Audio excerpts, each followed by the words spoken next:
Teacher to home minister Payakaraopeta MLA Vangalapudi వనితను హోంమంత్రి పదవి వరించింది.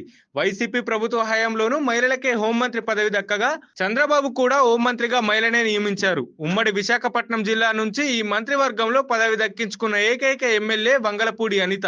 ఉమ్మడి విశాఖ జిల్లాలో ఎంతమంది సీనియర్ నేతలు ఉన్నప్పటికీ పార్టీ పట్ల ఆమె చూయించిన విధేయతను మంత్రి పదవిని కేటాయించిన చంద్రబాబు ఈసారి ఏకంగా హోంమంత్రిని చేశారు. ఈ ఎన్నికల్లో టీడీపీ పాయకరావుపేట నుంచి మరోసారి వంగలపూడి అనితకు అవకాశం ఇచ్చింది. అధినేత నమ్మకాన్ని నిలబెడుతూ రికార్డు విక్టరీ కొట్టిన వంగలపూడి అనిత స్థానిక టీడీపీ, బీజేపీ, జనసేన శ్రేణులను కలుపుకొని వెళ్లి 2024లో 43,727 ఓట్ల మెజార్టీతో గెలిచింది. ఉమ్మడి విశాఖ జిల్లా నుంచి మంత్రివర్గం చోటు దక్కించుకోవడమే కాకుండా హోంమంత్రిగా నియమితులయ్యారు. ఉపాధ్యాయురాలిగా పనిచేస్తూ రాజకీయాల్లోకి వచ్చారు వంగలపూడి అనిత. 2014కు ముందు టీడీపీతో తన రాజకీయ ప్రస్థానాన్ని ప్రారంభించిన అనిత 2014 ఎన్నికల్లో టీడీపీ నుంచి పోటీ చేసి విజయం సాధించారు. 2014 నుంచి 2019 వరకు పాయకరావుపేట ఎమ్మెల్యేగా నియోజకవర్గ అభివృద్ధికి కృషి చేశారు. 2019 ఎన్నికల్లో టీడీపీ అధిష్టానం ఆమెను పాయకరావుపేట నుంచి కొవ్వూరుకు పంపించింది. అయితే 2019 ఎన్నికల్లో ఓడిపోయినా కూడా టీడీపీ కోసం వంగలపూడి అనిత పనిచేశారు. తెలుగు మహిళా రాష్ట్ర అధ్యక్షురాలిగా పనిచేస్తూ వైసీపీ విధానాలను